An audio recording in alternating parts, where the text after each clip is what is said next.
السلام عليكم ورحمة الله وبركاته. حبايب قلبي عاملين ايه؟ يا رب تكونوا بخير. النهاردة زي ما احنا شايفين رخامتنا فاضية، يعني جايبين فيديو مشتريات، هي شوية مشتريات بسيطة بس انا حبيت اوريها لكم واعرفكم الاسعار في السوق عاملة ازاي. تمام. اول حاجة جبناها معانا النهاردة ملوخية. جبت ربطة ملوخية، الربطة دي ب10 جنيه. تمام. هي الربطة تقريبا تيجي اكتر من نص كيلو، هي تقيلة. وده كرفس، انتوا عارفين طبعا انا مش بستغنى عن الكرفس. ودي ربطة بقدونس. وجبنا ايه كمان معانا؟ طماطم. النهارده الطماطم في السوق كيلو ونص ب10، وكيلو وربع ب10، وب10 جنيه. بس بصراحة ام 8 وام 6 ونص مش احسن حاجة، دي تعتبر افضل طماطم في السوق. الكيلو ب10 جنيه. تمام يا حبايبي. انا جبت 3 كيلو ب30 جنيه.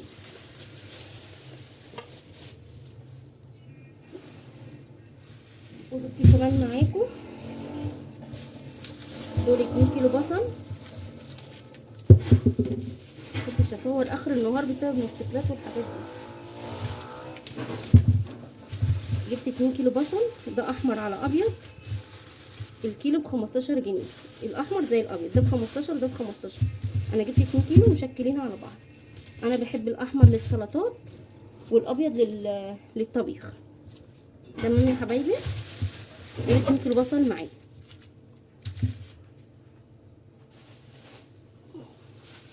وجبت كمان نص كيلو فلفل الوان، ده الكيلو ب15، كيلو ب30. انا جبت نص كيلو ب15. ماشي. دول كده التلاتة دول نص كيلو. وزود لي الميزان بالفلفلايه الخضراء دي عشان ايه يطبق بالنص كيلو. وده جبت نص كيلو كوسه، الكوسه دي ب5 جنيه. زي ما انتم شايفين معايا كده انا جبت نص كيلو بس، مش محتاجه اكتر من نص كيلو. تمام. انا جبت نص كيلو، هم دول الكوسه. نص كيلو ده ب2 جنيه ونص، والفلفل نص كيلو ب15 جنيه. تمام يا حبايبي. ودول 2 كيلو بصل ب30 انا قلت لكم، والطماطم 3 كيلو ب30 برضو. وجبنا كمان مع بعض دي ربطة الجرجير، دي بجنيه. دي من فلاحه كده، يا دبلنا بس عشان كانت في الشمس، بس ايه مش ما كانش مرشوش عليها ميه ولا اي حاجه، لما تتغسل هترعرع كده خلاص. وجبت كمان بصل اخضر. ان شاء الله هنبقى نتكلم مع بعض عن الفوائد بتاعته. احنا من هنا ورايح هنعمل فيديوهات قصيره للفوائد بتاعه الخضار والحاجه، ان شاء الله هينزل معاكم قريب جدا. خلاص. وده كمان اهو، دول كانوا 3 ربطات دول ب10 جنيه. انا جبت كبير وصغير لان احنا مش بناكله كده، احنا دايما بدخله في الاكل. تمام يا حبايبي. وجبت كمان نص كيلو ليمون. نص كيلو الليمون ده ب8 جنيه. هي وزنت لي بال10، الكيلو ب16 جنيه. هي قالت لي هوزن لك بال10 عشان الجنيهات الفكه دي، قلت لها اوكي مفيش مشكله. خلاص. يبقى انا جبت كمان ايه نص كيلو ليمون يعتبر.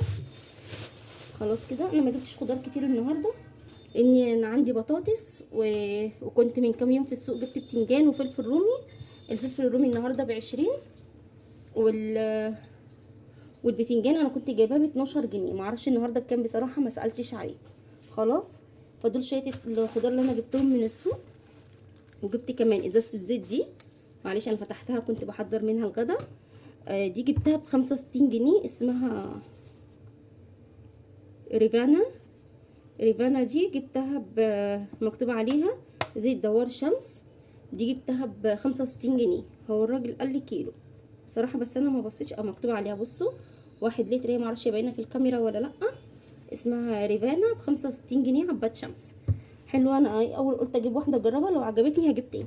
خلاص. قالت منها النهارده البطاطس كانت جميله جدا بصراحه، كان طعمها حلو. تمام كده. وجبت كمان ده ب10 جنيه حبه البركه. وجبت ده كريم شانتيه. انا بفضل السايب عن الاكياس، الكيس بيبقى صغير جدا وغالي. ده تمن، انا بصراحه ما اعرفش التمن بكام، فانا قلت له هات تمن وحبه البركه والزيت. قال لي 91 جنيه. تمام يا حبايبي. فانا بصراحه حسب لي كلهم على بعضهم، انا ما سالتش بقى كل حاجه لوحدها بكام. وجبت ايه كمان؟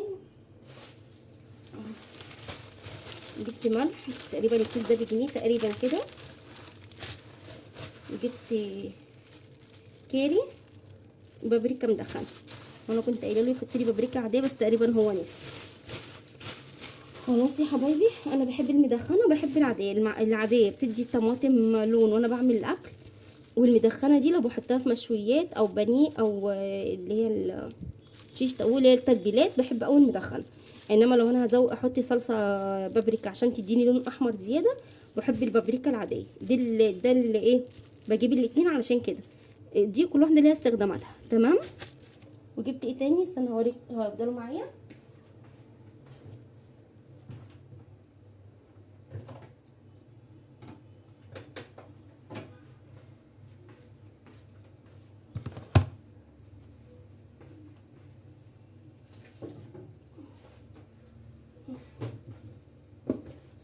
جبت كمان معايا ده نص كيلو جمبري. هنبقى نعمله مع بعض طبعا. احنا عملنا الجمبري مع بعض قبل كده، وهنعمله ان شاء الله بطريقه مختلفه. احنا بنحب الجمبري ده بكل الطرق بتاعته وكل الانواع بتاعته. فنظرا ان الاسبوع ده مش هجيب سمك، فقلت اجيب نص كيلو جمبري. خلاص يا حبايبي، انا عندي نص كيلو سمك فيليه في الفريزر على نص كيلو الجمبري ده. ممكن اعملهم على مرتين، مش هعملهم على مره واحده. ممكن اعملهم مره واحده طبعا على حسب ايه الاعداد، على حسب افراد الاسره. لان انا في عندي جزء مش بياكل الفيليه، وفي عندي جزء مش بياكل الجمبري، فايه ممكن اعملهم على اكلتين او ممكن على اكله واحده برضه. ايه هبقى اقول لكم في الفيديوهات. خلاص. ودوت ممبار، او الراجل قال لي مش بغسله، فانا جبته كده وانا هغسله. انا ما عملتش معاكم قبل كده، ان شاء الله هعمله معاكم. انا الممبار ده بقالي كتير قوي ما جبتوش، تقريبا من العيد الكبير اللي فات. خلاص. فانا جبت كيلو النهارده، وجبت النص كيلو الجمبري ده. انا قلت لكم ان انا بنزل السوق مره كل اسبوع او مره كل 10 ايام 15 يوم على حسب الاحتياجات. مش دايما بنزل مره او مرتين في الاسبوع، انا بنزل كل فتره. فعشان كده بجيب الحاجات تكفيني فتره في التلاجة. خلاص. علشان المره دي بس اللي نزلت مرتين ورا بعض، لان كنا طالعين من العيد كل سنه وانتم طيبين، التلاجة فاضيه. نزلت مره جبت شويه حاجات بسيطه كده، بتنجان رومي وفلفل رومي وبتنجان عروس، حاجات بسيطه، ما جبتش حاجات كتير. والمره دي نزلت جبت الطلبات ايه ال 15 يوم بتوعي زي ما احنا متفقين مع بعض. خلاص يا حبايبي. وجبت كمان الفرخه دي، ونص كيلو البانيه ده نص كيلو بانيه. ودي فرخه، خلينا كده نجيبها هنا كده شويه كده. دي فرخه. خلاص. يبقى احنا كده عندنا اكل يكفينا حوالي لا اكتر من اسبوع او 10 ايام، ده لو احنا عدد افراد اسرتنا 4 أو 5. خلاص. نص كيلو البانيه هيبقى في يوم، هيبقى عندنا مثلا الفرخه في يوم ادي 2. ممكن نعمل يوم بصاره، ممكن نعمل يوم رز بقوطه، بطاطس محمره، مكرونه. وعندنا كمان الجمبري وعندي نص كيلو سمك فيليه زي ما قلت لكم في الفريزر، ممكن اعملهم على مرتين. والممبار مره، انا بعمل الممبار ده لوحده، بحمر جنبه طبق بطاطس وبناكل. بصراحه بيبقى جميل جدا، مش لازم اعمل جنبه التحبيشه بتاعته يعني، لان ايه احنا التحبيشه دي قليل اول لما بنعملها، لان انا مش عندي مش بيفضلوا الحاجه بتاعه المذبح قوي. ما اكتر حاجه بيحبوها الجمبري وممكن اللسان. اكتر من كده لا، الحاجات التانية دي ممكن اعملها وممكن ما اعملهاش. خلاص. مش دايما يعني عندي بيحبوها. ودي كده كانت المشتريات بتاعتي النهارده. يا رب تكون فدتكم بالاسعار. لو عايزين تعرفوا اسعار حاجه تانية اكتبوا لي في الكومنتات، انا برضو سالت على بعض الاسعار. في كوسه ب10. هي الكوسه دي انا لقيتها ب5 حلوه، جبت نص كيلو بس، ده اللي انا محتاجاه.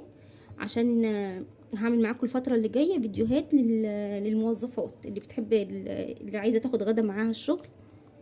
انا بنتي بتنزل الشغل من الساعه 8 تقريبا، بترجع 7 بالليل، فبتحتاج وجبه فطار ووجبه غدا. فهي طبعا زهقت جدا من اكل الشارع، فعايزه تعمل وجبات غدا في البيت.